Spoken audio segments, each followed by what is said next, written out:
Dan il-programm qed jiġi mwassal lilkom bix-xewqa tajba ta' Transport Malta, Mapfre Middle Sea, Esprit Yachting, Mediterranean Yacht Sales Limited, Rolex.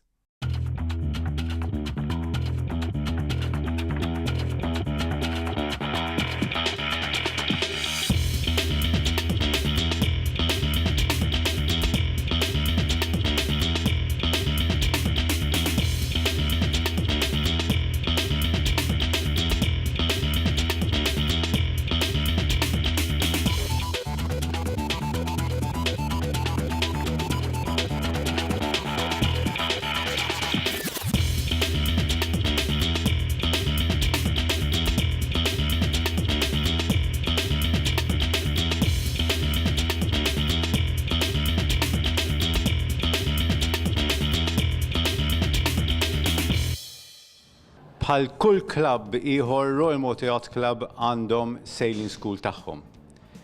Biex jagħmlu dan il-sailing school, Royal Malta Yacht Club itteamjaw ma' Sail Coach Limited u magħna llum għandna lil Miguel li huwa l-coach li qed joħsieb imexxi dan il-programm. Miguel huwa mill-Portugal, għaldaqstant minn issa l quddiem l-intervista se tkompli bl-Ingliż. Hi Miguel, and thanks for accepting this interview. Miguel, a bit about yourself. When did you start sailing? What is your sailing career like? Well, I started sailing when I was 6, so 16 years ago. I started in Optimist in Portugal. We have a lot of culture about the Optimist, so everyone that starts sailing, they start on the Optimist. Then after 10 years on the Optimist, I started sailing in laser. I did 4 world champions on laser, and then I start coaching, so I'm coaching now from 4 years. To be honest, now that I start coaching, I think that is even more fun than sailing, so I enjoy it a lot. That's good. Miguel, what type of boats are you using here? So here in our sailing school, we are trying to modernize the sailing school. So we are a little bit trying to leave aside the fiberglass boats and start searching boats that are like low maintenance and are easy to rig for the kids and even for us. So we choose the RES Vision for the beginners. And then we have the IRS FIFA for the improvers and the racing group, so kids that know how to sail. So the boats are very easy to rig, and they are not made by fiberglass. They are a modern type of plastic. So the maintenance is almost none, even the sails and the masts and everything, they are very durable. So it's the best choice for a sailing school that wants to keep the boats every time at 100% and that use it many times like us. So Miguel, somebody who learns how to sail on one of these boats, what can they do then? I mean, is there a class association behind the boats that actually has, world championships or continental championships? Yes, from the RIS Visions there is a type that they are sailing school boats, but there is an association, so there is world championships, there is European championships, and there is a ranking, an international ranking. So you can do it just for fun, and you can use the boats to teach sail, that is our case, or you can do it like for racing. In our case, we use the FIFA for racing. So the Vision is a more stable boat, family boat, that you can easily turn the boat to you can go alone on the boat. But the main reason why we choose the Vision is that we can put 3 kids on a Vision and 1 instructor and sail perfectly. And then if the kids want to compete, we pass them to the FIFA. There is a faster boat, and there is a lot more sailors, so the level of the FIFA in terms of competition is a lot higher than the Vision. But yes, you can choose to do it just for fun or to compete on both boats. Fun, comes with speed, and speed comes with fun. How fast are these boats? Both of the boats are very fast, especially because they have both of the boats have spinnaker. So the area of sailing is very big comparing to the size of the boat. So the boats are very fast, but when we use it to sail in school, we can easily reef the sails and make it more stable, more slow for the kids, so they can learn softly without getting scared. But the FIFA, comparing to the Vision, because it's a competition boat more than a sailing school boat, is a lot faster. We can compare it with the 410-20 class, is a lot faster. So yeah, we can have a lot of fun of both boats. Okay, Miguel, now let's just say somebody comes here, takes a course. If you had to, talk us through the course, I mean, what happens? Somebody who never sailed before and appears at the club, then what happens? So it depends if he's an adult or a kid, but in both cases we always start with a theoretical class, because sailing is a very complete but very demanding sport. So before we start going into the water, it's very important to teach people theoretically, especially the security part, because we are on the water, and even if there's no life danger, we think, and it's very important to introduce people to sail, the basic stuff, and then we start going to the water. The people go always with the instructor, so they never go alone in the beginning. If the kids or adults, doesn't matter, they go with us. And I think that after a time with the instructors, they can start sailing alone with a security rib with them. And at some point, they can go alone by themselves and have fun. In case of the adults, the kids, we always have to have a security rib, because in the end, they are always kids, even if they know how to sail. So I can say that if somebody comes here without knowing anything about sailing, I think that in 2 weeks, if he comes regularly, he can learn how to sail by himself. And how many hours per day? 3 hours per day, no more than that, because in the water, even if it's not so much wind, it's very demanding physically, so no more than 3 hours when they are starting. Now, you are relatively new to Malta. What do you think Malta needs in this department? So yeah, I'm relatively new, but Malta is a wonderful place to sail. We have here all the conditions that we need. The weather, the wind, the place, the sea, everything is amazing. So it's a wonderful place to sail, but I think that right now the level is not so good, because we don't have so much sailors. So there's a lot of sports, like in every other part of the world, and it's really amazing by the bad part, because we are surrounded by sea, but sailing is not the major sport. So I think that to start improving in sailing level, we need more kids, we need more people interested in sailing. We have here, since I came, I realized that the cruising boats is a big part of sailing here, but I think that dinghy boats are not so evolved, so we have to work in that part, because the people that go into big boats, they come always from dinghy, so we have to work more on that part, and we are doing it. So I think that in a short time we are having more and more sailors. Okay. Miguel, you mentioned that it's relatively easy to rig one of these boats. Will you be able to show us how to rig one of these boats and see how much time it takes? How much time does it take? Normally a boat rigging by an instructor with an adult or even with a kid, we take 15 minutes, maybe less, to rig them. Of course, that if we are giving as well a theoretical lesson, so we are explaining every little thing, we take about 20 minutes. And if he's a person that is used to rig the boat, it takes 10 minutes, no more than that. And it's very, very easy to rig. Okay, so let's go and have a look. Thank you very much, Miguel. Thanks.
35 not ta' riħ mill-majstral kif qed taraw warajja. Għal min iħobb l-isport tal-board sailing, il-miliet wasal kmieni, dan huwa vera każ.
Ħdejja għandi l-Austin Zammit li huwa wet mill-board sailors. Austin, illum, x'tip ta' boards qed tużaw, x'tip ta' qluħiet qed tużaw? Illum waħda minn dawk il-ġranet li nużaw kważi tista' tgħid l-iżgħar boards u l-iżgħar sails li jkollna. U kemm qegħdin bħala nies li japprattikaw dan l-isport hawn Malta?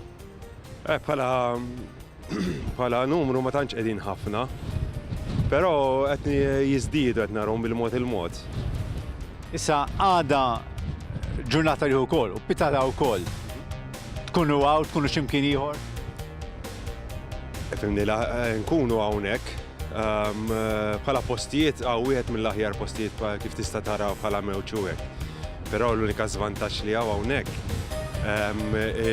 il-blat huwa xejn perikoluż sa ċertu punt. Jekk ma tkunx taf x'inti tagħmel eżatt. Min iħobb il-mewġ, hawnhekk ninżlu aħna. Hemm postijiet oħrajn bħal mellieħa, ikun l-istess bħala kundizzjonijiet, irid ikun ħafna ikun qawwi ħafna wkoll. U ħafna aktar safe tista' tgħid għax ma jkunx hemm daqshekk mewġ qawwi bħalma qed naraw bħalissa. Għal minnu expert imma hawnhekk. Hawnhekk l-aħjar, hawnhekk. Austin, jiena naffaxxina ruħi dejjem, narakom meta idduru. it-teknika li ddur id-dawar il-board minn naħa l-oħra. Kif tista' tispjega bl-aħjar mod? Daqsxejn diffiċli llum, mela. L-iktar ħaġa importanti li jkollok hija l-speed. U meta inti taqbad iddawwar il-board, titfaq il-weight kemm jista' jkun fuq is-sejl u fuq il-board ħalli meta inti u ddur ma jieħdokx ir-riħ, imma kondizzjonijiet bħal-lum huma daqsxejn estremi. Mhux daqshekk faċli. U kemm iddum biex tidra biżżejjed biex tgħid alright, jiena semmur l-għallis ħanipprova hemmhekk. L-aħjar m'hemmx żmien partikolari, però meta tinżel f'dan it-tip ta' kondizzjonijiet importanti li tkun taf sew x'inti tagħmel. Hawnhekk jekk tiġi ħażina ma jħfirillekx. Jekk tiġi ħażina u fuq il-blatt tispiċċa. Però il-pożittiv ta' dal-sport x'inhu? Huwa gost u hija xi ħaġa indeskrivibbli biex tispjega fi kliem, hija feeling ġewwa fik li tħoss adrenalina għaddejja l-ħin kollu. Ma tantx naf nisib kliem biex nispjega. Hija gost ħafna.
fost l-iktar dajes sbieħ, kemm biex tħares lehom u anki biex tkun fuqhom huma d-dajes li ffurmaw il-J-Class.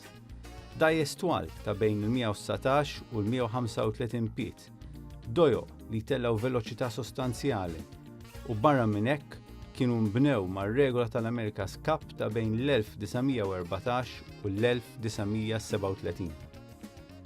Illum f'dan is-servizz se nippreżentawlkom din il-klassi spettakolari li għal tul ta' żmien kienu sparixxew iżda li issa ħadu ħajja mill-ġdid f'dawn l-aħħar 35 sena.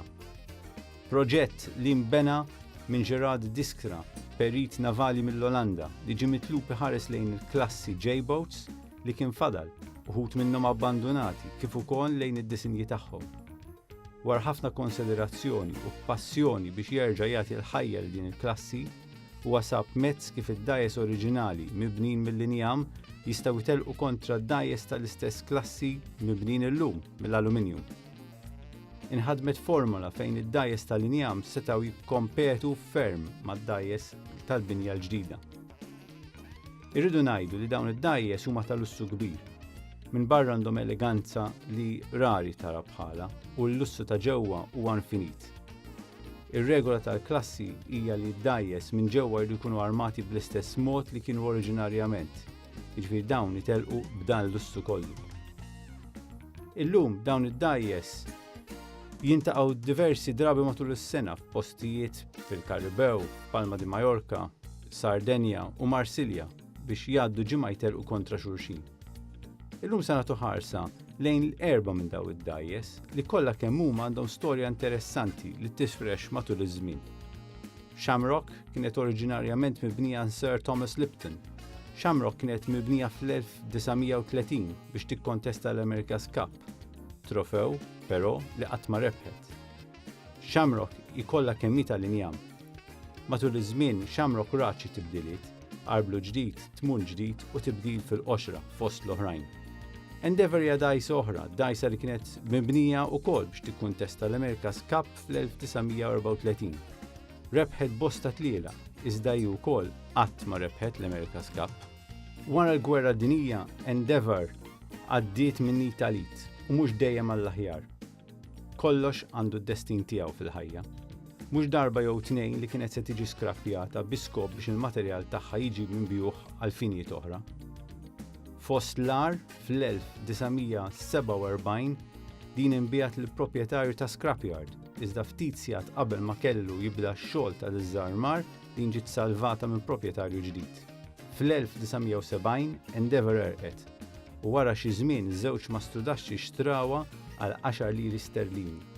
Dawn għalqu t-toqob li kellha bil-bors tal-plastik, neħħew l-ilma minn ġo fiha u tellawha fil-wiċċ. Sal-1980 Endeavour kienet litteralment abbandonata fit-Tyne, l-Ingilterra. Illum, però, Endeavour ġiet restawrata kif suppost, lura l-ġmiel u l-prestiġu oriġinali tagħha. J-Class oħra bi storja interessanti hija Velxida, mibnija fl-1933 għal proprjetarju ta' Woolworth. Sida kien ikkummissjona biex jista' jtellaq kontra u ma' dajes oħra, dak iż-żmien bħal Brittanja, Endeavour u Shamrock fost l-oħrajn. Għal żmienha Velxida kienet dajsa moderna ħafna. Iżda fil-1937 din ukoll ġiet abbandonata u tħallit hekk, miftuħa għas-serq u atti ta' vandaliżmu għal 47 sena. Fl-1984 din inxtrat u ġiet irrestawrata. J-Class, forsi l-iktar waħda mibnija b'attenzjoni u prestiġu kienet il-Brittanja. Isem marbut mal-opri tal-baħar tal-familja reali Ingliża. L-ewwel sit tagħha fl-1893 kien il-Prinċep Albert Edward. Fl-ewwel snin, Brittanja ħadet sem f'635 tellieqa. Ġiet l-ewwel f'231 tellieqa u xkaxkret 350 premju.